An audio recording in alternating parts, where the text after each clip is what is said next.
Hello and welcome to Fight News Now Extra. It's John Pollock, John Rambine, and Robin Black in Montreal, Quebec, where it is really cold.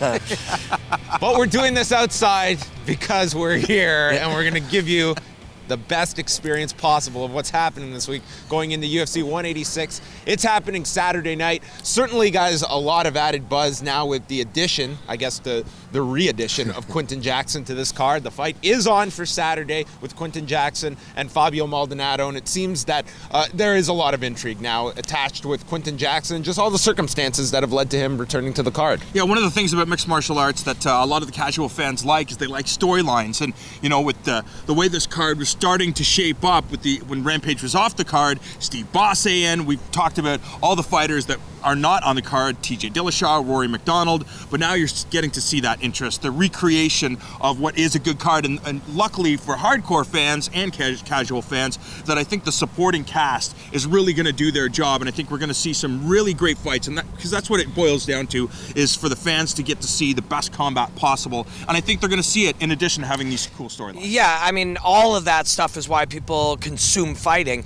but for me, I mean, the fights themselves is what we're doing here. And you look at there's some we haven't even talked about.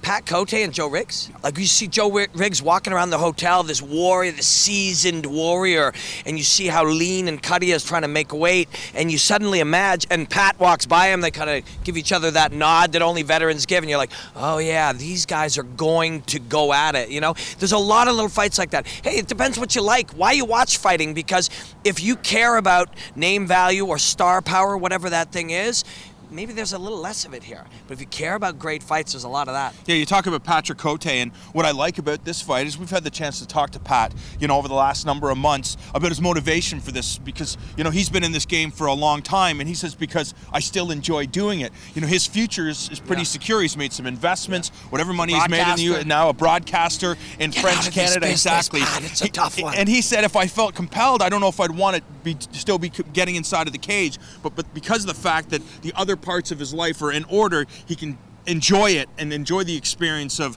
you know, being the best Pat Cote, and I think that's what's exciting for fans. And same with Joe Riggs. He's been in this game for so long. Be interesting to know if he's training smarter, considering he's training with Ben Henderson and all those top tier talent at the lab. Yeah, and I just want to see what he's done. I mean, he's like I said, you think of him as a grizzled veteran, you know? Can you teach those guys new things? And if so, what does he bring to Pat? And you make a great point. A lot of fighters fight for a lot of different reasons, and at different points of guys' life, they get a little bit older. Sometimes they're fighting for money and to you know, keep earning a living. When guys are fighting for fun, it's fun for all of us. Well, for John Makdessi, he was in a position to be fighting a top-ranked opponent in Abel Trujillo, and unfortunately, Abel Trujillo, one of the many who fell out of this card, and in stepped Shane Campbell, who's making his UFC debut. Kind of all the pressure here is on John Makdessi, who's going out. There's not a whole ton to gain, I think, with a win here, but a loss, it certainly sets him back a lot. I mean, that's a big shift, I think, in someone's mindset, where you're preparing for someone like Abel Trujillo, and now it's simply, you've got to get the win here, because a loss you really can't afford to someone that's kind of unheralded in Shane Campbell. True, but at the same time, if you're a student of the game, which John Makdessi is, you understand that the landscape is one that's constantly changing. These are new challenges that as a martial artist you have to overcome to be able to put your mind in a certain area where you expect these things, and for Saturday night, for that not to affect the type of performance.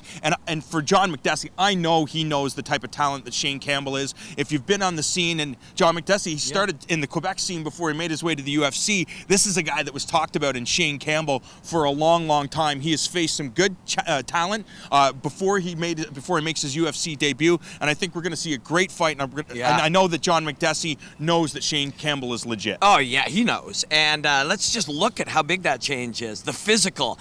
You got a short, or not super short, but a stout, muscular wrestler. And now you got a long, lean striker. The technical, you know, this guy is going to fight at distance with you. That's where Shane feels he has the advantage, is fighting, keeping John at distance. Before, you were fighting a guy who's trying to get in deep on your hips. Yeah. Everything's the opposite. And we talked to Makdessi, who is a fascinating guy, and he talked about having to keep everything in order, stay organized, structure everything, his training and his mind and everything. Well, he just got a huge wrench thrown into all of that. but we get a cool fight out of it. That's going to be, everybody knows that's going to be a high potential for fight of the night. And John, I think it's a great thing for him to be forced to deal with this.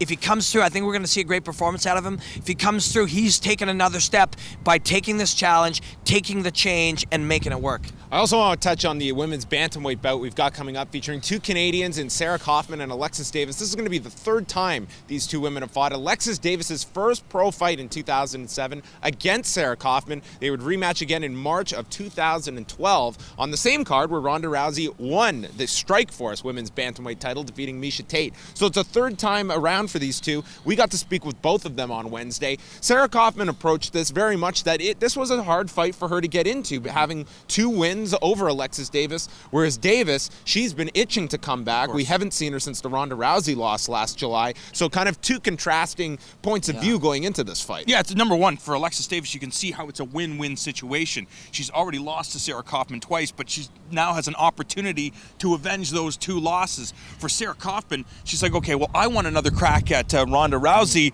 I don't know if this win will get me that next crack at the women's 135-pound champion. But another problem Sarah Kaufman has is that she's so far above the other girls at 135 pounds. Sure, there's a couple of girls, both of these girls are, and that becomes the problem because Sarah Kaufman has pretty much faced all of the top talent at 135 pounds, and she's so much more skilled and talented and seasoned as the lower end of the division. Well, these girls are dealing with reality. Their coaches and them, the reality is they're better than a ton of the undefeated girls that are out there that are potential challenges for Ronda Rousey. So the UFC is going to have them fight each other for a while rather than knock off a potential contender that can make good money in a Ronda Rousey fight. That's a reality. That's a reality they have to deal with. That's a reality they're dealing with. Sarah and Alexis are going to find enjoyment in the act of fighting in front of people, but as far as where their career goes, this doesn't really help either one of them, so they got to just enjoy the fight, make the money. Well, they're going to meet for a third time coming up Saturday night at UFC 186 at the Bell Center in Montreal. Still lots of coverages this week coming from all of us here in Montreal. You can catch the weigh-ins Friday on Fight Network, as well as our preview show coming up Saturday at 7 p.m. Eastern Time. For Robin Black, John Ramdine, I'm John Pollock, and we're going to leave you with what's going on in and around Montreal this week.